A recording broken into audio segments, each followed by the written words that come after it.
This first case article's on-the-go feature is titled The Burden of Perfection and How to Carry It. Written by Melanie Perry, BSN, RN, CNOR. We're all pretty familiar with the phrase, the power of perfection, or maybe the beauty of perfection, but have you ever thought about the burden of perfection? It's a strange and somewhat depressing thought, but in our world it exists, and it's something that's so ingrained in us as healthcare professionals that I wonder if we even realize it's a burden that we're carrying. Think about it. We work in a high-stakes, high-risk environment. One mistake could cost a patient their lives or cost us our license and careers. There really is no room for error. But we come to work day in and day out, shouldering that responsibility, oftentimes without giving it a second thought. This is just what we do, and it's part of the job. But how well do we really carry that burden of perfection? Does that responsibility, that expectation of constant perfection, hover inside our subconscious, slowly chipping away at our physical and mental health, wearing us down, and perhaps contributing to the possibility that we might make a mistake? Culture of safety. If you've been in a healthcare setting for more than 2 minutes, you've heard about your organization's efforts to foster a culture of safety. It's definitely reasonable and highly desirable to want to focus on patient safety, achieving zero harm and preventing future errors. I don't think anyone would argue with those efforts. Most organizations even encourage self-reporting of mistakes and near misses because they want to learn from those mistakes and prevent them from happening again. But I think an unavoidable side effect of the perfectly reasonable emphasis on zero harm is that we're constantly carrying a burden of perfection. Here's what I mean by that. The organization wants to avoid error, prevent harm, and have a safe culture for its patients and employees. Of course they do. But it's really only possible in a perfect world. We're human. We're prone to error and inclined to make mistakes. And yet, we're working in an environment where our potential for error could cause permanent harm or death, which then adds another layer of stress to an already stressful work environment. So how do we carry that burden? First, I think it helps to recognize that it exists. We really need to understand that the environment we work in demands perfection. Mistakes cost patients their lives. They cost us our licenses and careers. And the fact that we're human doesn't hold up very well when we try to explain why we made a mistake. So shouldering the burden of perfection well means that, first and foremost, we recognize it, we accept it, and we realize that our chosen career demands something of us that will be a struggle to accomplish. But beyond recognizing and admitting that it exists, there are 3 other things you can do to carry this burden well. 1. Keep learning. Seek out knowledge and information. Learn the why behind the things that you do. Understand the process. Know your facility's policies and procedures. Pay attention in staff meetings and in-services. Stay up to date with the guidelines and recommendations. Improving your education can help prevent an ignorant mistake. Education isn't just about getting CEs, but it's everything that improves our professional development.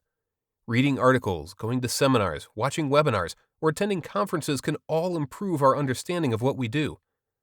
Continuing to educate ourselves will ease this burden of perfection because we will have armed ourselves with the skills necessary to do our jobs correctly. We know the right way of doing things, and we're not second-guessing every decision that we make. 2. Rest. This is so hard, especially now as we struggle with the prolonged strain of the COVID pandemic and the reality of a severe staffing shortage. We want to help out and pick up extra, but we're all teetering on the edge of burnout. Some employers are offering huge bonuses to their current employees to entice them to pick up extra shifts or work longer days. Other employers are asking the same thing, but without the tempting allure of extra money. Either way, bigger numbers on your paycheck can only motivate for so long. We all need to rest. We need to get away from our jobs and give our bodies and minds a break. Say no to the extra shift. Say no to the extra call. Take your days off. Go to bed early. Do whatever you enjoy that helps you relax. The American Journal of Nursing posted an article in 2014 discussing fatigue in nursing. They said, fatigue has emotional, physical, and behavioral consequences, including lapses in attention, diminished reaction time, and reduced motivation. As a result, workers make more errors. They went on to say that the risk of medication and other errors increases significantly after 8 hours of work and is even higher after 12.5 hours. the rate of employee accidents increases after 9 hours of work and doubles after 12 hours. One study has also shown that critical care nurses who experienced fatigue were more likely to report decision regret, a concern that they might have made the wrong decision for a patient. When we're tired, we make mistakes. It's that simple. In an environment that requires so much awareness, mental acuity, and critical decision-making, we need to make sure that we're showing up every day well-rested and ready to face whatever comes our way. Don't let guilt drive you to work more than you physically can. Lack of rest and the resulting fatigue and burnout only make this burden of perfection harder to carry. 3. Prioritize your mental health. The pandemic has only made it more apparent that we're not okay.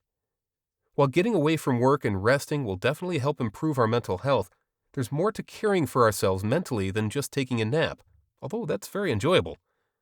Seek out counseling if you need it. There's no shame in needing to talk to someone. Other times, we just need to know that it's okay to prioritize caring for ourselves.